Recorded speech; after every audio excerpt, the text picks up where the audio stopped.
What's up, everybody? This is Fred Richani of thesportscourier.com, joined today by our good friend, UFC Hall of Famer Dan the Beast Severn. How you doing, Dan? I'm doing great there, Fred. We got MMA matches taking place back in this direction. We've got the MMA Expo over here. We've got a stretch limousine in front of us. We've got the red carpet underneath us. You got the suit going on? Can't ask for more. Well, it's the beauty of the beast. I like that. Now, you've been on like a 5, 6, 7, 10 fight winning streak. Have you lost track of how many fights you've been winning lately?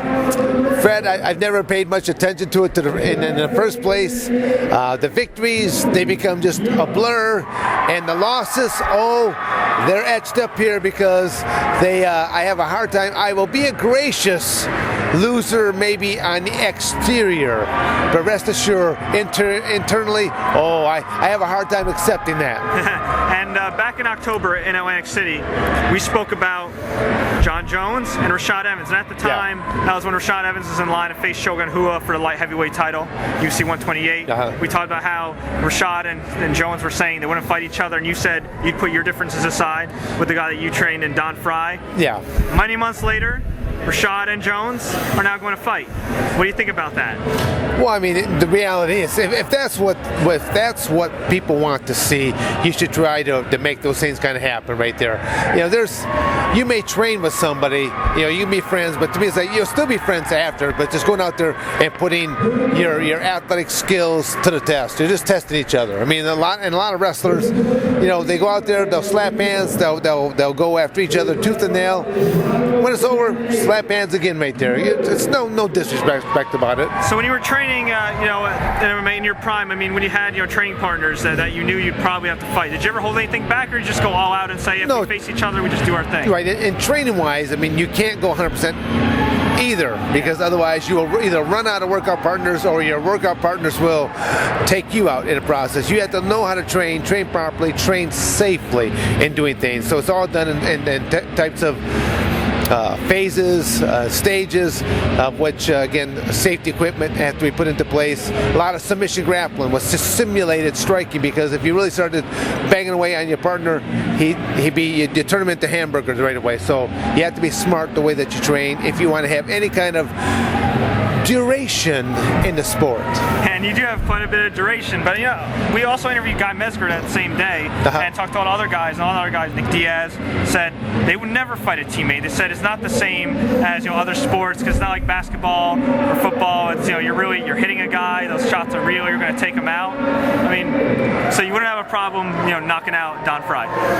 Well, I don't know if I would be capable of knocking out Don Fry. I mean, look at it. He's got that thing, that mustache right there. I don't know. I might be a little bit intimidated by that mustache that he has. It's rather darker than mine, but maybe I could get a sponsorship package built into this, where maybe I can become more intimidating than even Don. Ooh, that would be great. Now, I gotta ask you, what came first? Not the chicken or the egg, but the Don Fry stash or the Dan Severn stash? Oh, the Dan Severn stash has been around way longer than the Don Fry stash. And how important of a base is wrestling? You do come from a wrestling background, decorated wrestler, former Olympic alternate. How crucial is it, especially these days in MMA, is it to come with a wrestling I think base? If you actually looked at weight class by weight class, the top 10 guys per weight class, and you'll see wrestling as a basic fundamental, and probably 7 out of 10 of those guys, and I'm probably guesstimating a little on the low side right now. To take not just any wrestler, but a wrestler that has achieved some level of success, and now to simply just know that you got to teach them some submission grappling skills or some striking skills. I've witnessed, I coached at both Arizona State and Michigan State, I've witnessed some incredible physical battles take place where they got so frustrated, two wrestlers get so frustrated that they did come to physical blows, and now you're simply giving a wrestler a green light to smack somebody right there. So it's already in that tenacious behavior that they have. So, wrestlers will continue to do well in this sport. And what advice can you give to MMA fighters that maybe are coming in that are really good athletes but don't have a wrestling base? Like you get GSP. I don't believe GSP really wrestled much like in high school, college, but he's just learned over time. And but he recognized what he needed in order to round himself out.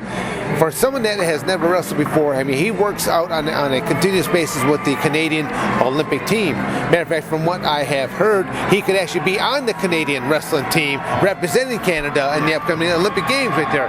So I like GSP just the fact that he does his homework, he prepares himself properly, and he also looks good in a suit. Yeah, and let's talk about a guy that you mentored early in his career, Ultimate Fighter winner, Rashad Evans. Yes. You know, tell him, how do you rate his development? Because he didn't hold on to the lightweight title, beat a lot of guys. He still only had one loss. Although he's taken a lot of flack for sitting out when waiting for his title shot for Shogun, only to blow out his knee. And now he's gonna have to wait even. I mean, he's gonna face Jones. He still gets a shot, but by that time, he's gonna be out of action for over a year.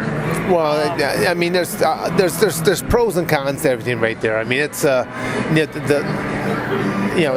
being an athlete, it's hard on the body in the first place. So there could have been maybe some injuries that he had in his amateur wrestling career that might have been either re-aggravated or aggravated to the point that now he has to have some surgery in that.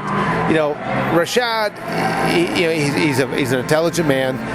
He knows when he will want to come back in and be a part of the next his next match.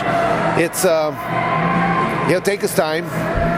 I don't think anyone should ever rush into something. If you're not ready physically or mentally, stay back. There's an abundance of fighters that they can throw out there, but then prepare yourself when you want to go after it. Prepare yourself properly and go after it. And your thoughts on his progress as a mixed martial artist, because he has beaten some of the best guys. I mean, he's added a lot more things to his repertoire. When he first came down to my place in Coldwater, Michigan, he was already a very well-established wrestler, working on his strikes, working on his submissions. Now he's added elements of kicks. It just, again, learning to study your opponents. You want to know what your opponent's strengths are, what your strengths are, how do those strengths match up, and where are the weaknesses at. So you want to try to avoid their strengths, capitalize on their weaknesses.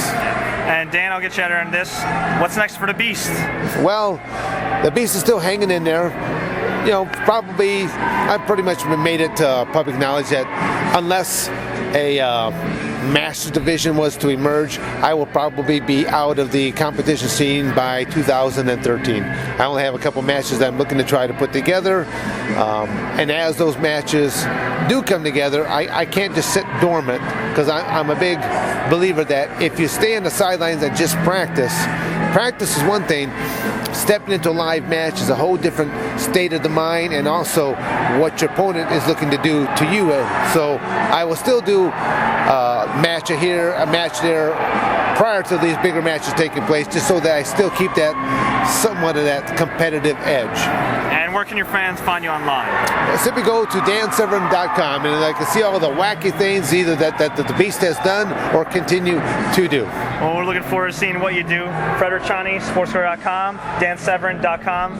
UC Hall of Famer, always a pleasure, sir. Thank you, Fred.